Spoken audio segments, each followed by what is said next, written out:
So here we go. These guys have a lot to say, and they never stop talking. If I'm here and you're here, doesn't that make it our time? Sky's the limit and space is the place. Ooh, yeah.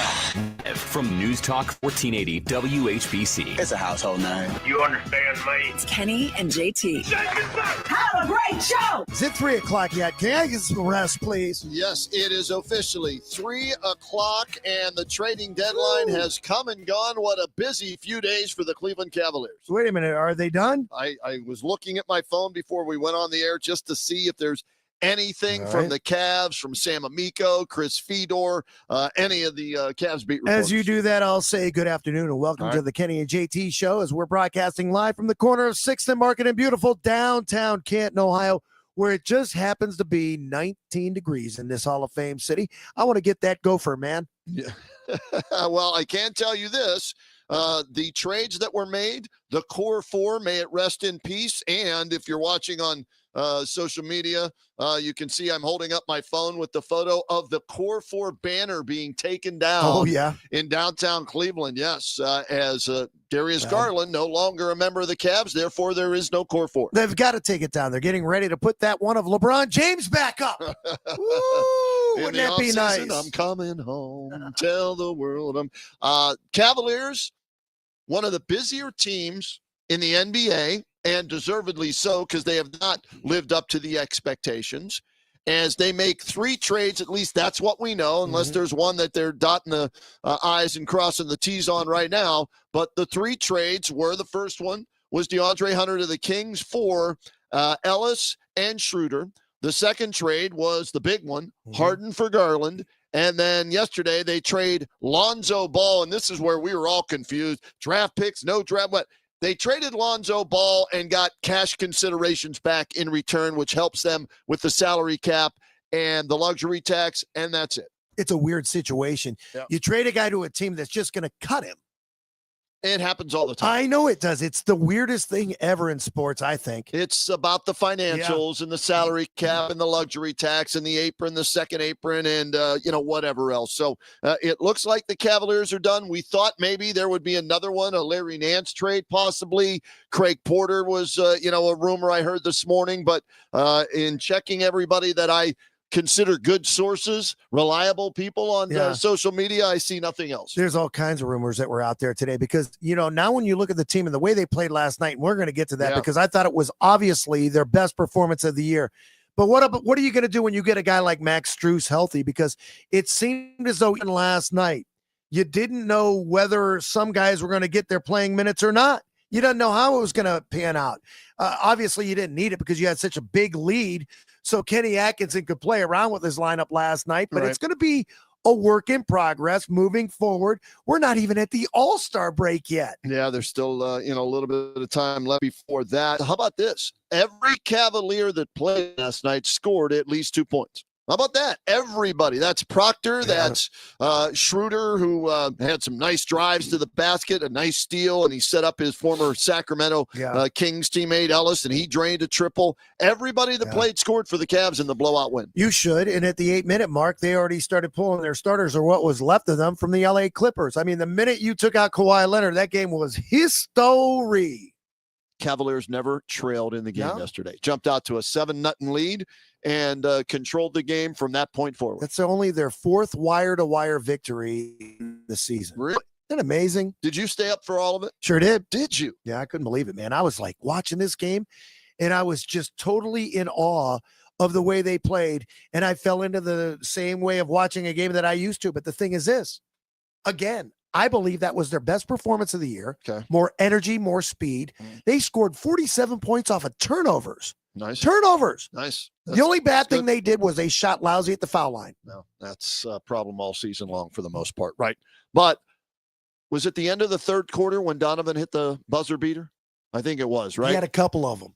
Whatever that, I think that's when I was watching in bed and dozed off. Next thing I know, I was asleep and it was 6 o'clock in the morning. Is it Bogdanovich that played for the Clippers? Yeah. He's usually a knockdown 3-point shooter, but I guess he's coming in off a read. Yeah.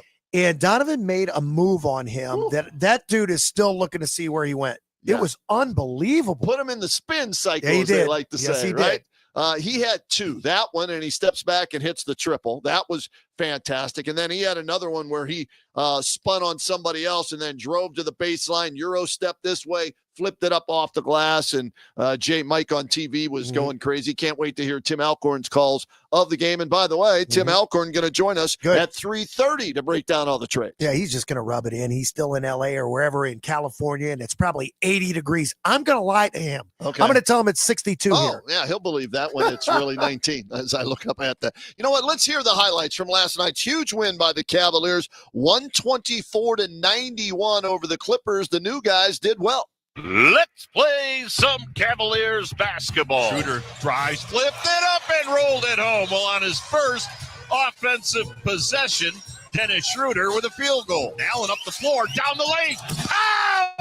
Oh, my, a soaring Jared Allen saw that paint open up like the Red Sea.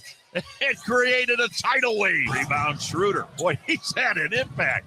Mitchell back out to Schroeder. Thought about a three. Drives the lane. Now he'll float and score. Stolen away by Keon Ellis. How about the newcomer making a play? Feeds ahead to Mitchell. Pow! With two hands as Donovan weaved his way to the bucket. Rebound Kawhi Leonard. And Schroeder took it away from him.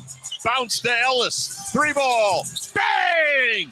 Schroeder with arms like a German snake. Jalen with a three. German snake? Oh, my goodness. I didn't know they had them in Germany. Incredible rise of three-point shooting prowess from Jalen Tyson. Pass stolen by Allen. Got it to Mitchell. Mitchell into the forecourt. Mitchell stops. Three ball. Good with .2 on the clock. That's the one. Pass stolen by Allen.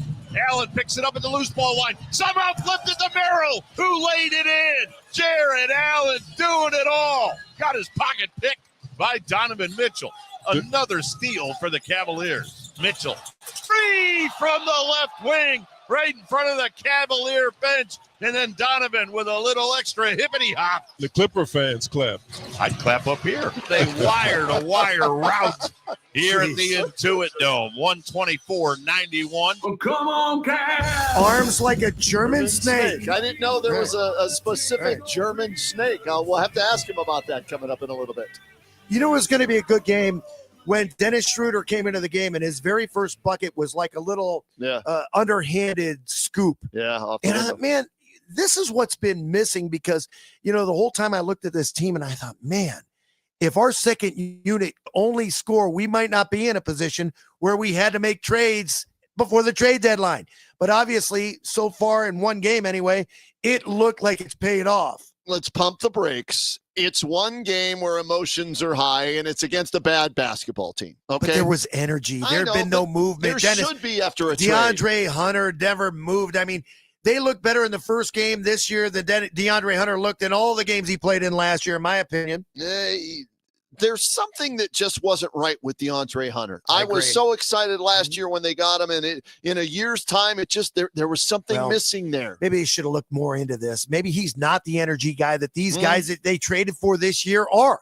Maybe that's just the style of play, and he doesn't fit into this team. Maybe, or they didn't use him right. I don't know. Bottom line is we don't have to worry about him anymore, right? Darius Garland, gone. Here as well. So the team forward. I can't waiting to have any notification or anything that got done right before 3 line 9 minutes ago. Let's see. Last look. No trades materialized. That's the Sacramento Kings. Cleveland Cavaliers update. And Kobe Altman is speaking, I guess, as well. And we'll hopefully hear from him a little bit later on. So the team is this. Donovan Mitchell, James Harden, Sam Merrill, Jalen Tyson, Evan Mobley, Jared Allen. Let's see. Schroeder, Ellis, Porter, Wade, Tomlin, Thomas Bryant. Did I forget anybody? I'm trying to. That was the kid from Cleveland State. I forget his name, but he, as of now, at least, right? So that's the team they're going to go to battle with for the rest of the season, it looks like. When you make trades at the deadline like this, and, you know, Kobe Altman, we didn't know what to expect, and we had been told, I don't know how many times, that they couldn't afford to make any trades because they're in the second apron. And yet here they were making trades left and right. How much of that do you think came down from ownership as we got closer and closer to the trade deadline? Or is this Kobe Altman's deal saying, I need to make this team better? I think a lot of it came from ownership, who was not happy with the way the season started. And not only was, my opinion, okay, not only was Dan Gilbert probably upset with the record, but that's my record, and I'm paying $239 million, and I'm over the luxury tax, and in the second apron, it's going to cost me another $160 million. No. So do two things. Make us better and save me money, and give Kobe Altman credit. He did that. When the team got booed at home, and it was before lost, not by lousy Utah. It seemed as though you'd started hearing that Dan Gilbert's really upset. I'm not paying this type of money to have my product booed at home. It's one thing you get booed on the road. We understand that. But when your hometown team, when your fans turn on you basically because you're playing lousy, you got to mix something up. And I think that might have been the beginning of something. This Mark Spears from ESPN tweeted out earlier, it seems as though the conversation started maybe as far back as 6 weeks ago when they started considering, at least talking about James Harden. And here's why I believe that. I saw Darius Garland during an interview, either pregame or postgame, on social media, and they asked him if he was surprised. He said, no, I wasn't surprised by it. And they said, well, when did you know? Yeah. I knew. And he wouldn't go into, further conversations about when he knew. But then I also saw an interview with his dad, with Dave Pingalore, who used to work in Cleveland. He works in L.A. now as a sports reporter, and they're excited that, his dad lives in L.A., so the family was there last night for DG. And how about after the game? Pretty classy move by all the Cavalier players. DG was there watching the Cavaliers kicked the Clippers, and afterwards all the players went over, dapped him up, hugged him, had a few words for him, and then went on their merry way. We wish him the best. He's a 5th overall pick back in 2019. It's time to move on from this because it's just not working out regardless of how good or poor they were playing this year. You didn't get anywhere.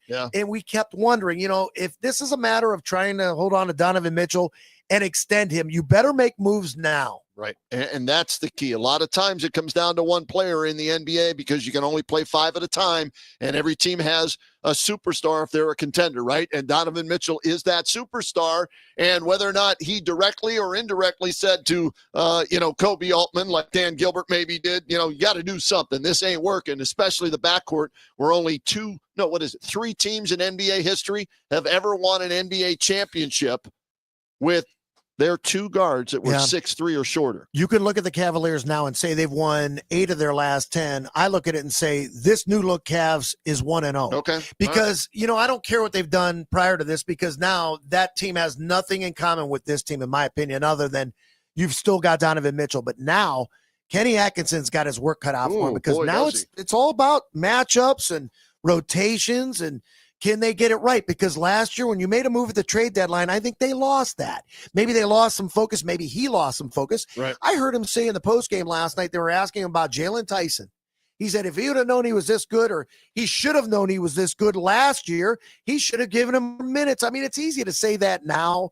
And, who knows what he did in the off season to make himself a better player, but maybe he was this good. No. Maybe you missed it. No, he was not this good. I was ready to cut him after watching last year. Good enough to garner more minutes, as Kenny Atkinson said. Yeah, well, what they saw is what I saw, what everybody saw. He wasn't this good last year. The work he put in the offseason paid dividends, and he helped make, I think, DeAndre Hunter expendable and maybe even Darius Garland expendable. The only reason I say is, Kenny, is because if you would have given more playing time last year, maybe you don't go out and make that move for DeAndre Hunter. Who knows? You'll never know now.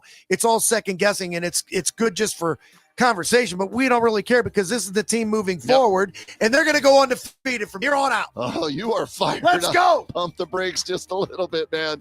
Pump the brakes. We're just getting started on this Thursday edition of the Kenny and JT Show. Trade deadline is over. We'll talk more about what the Cavs did. Tim Alcorn will join us, the radio voice of the Cavaliers, and much more. Stay with us. It's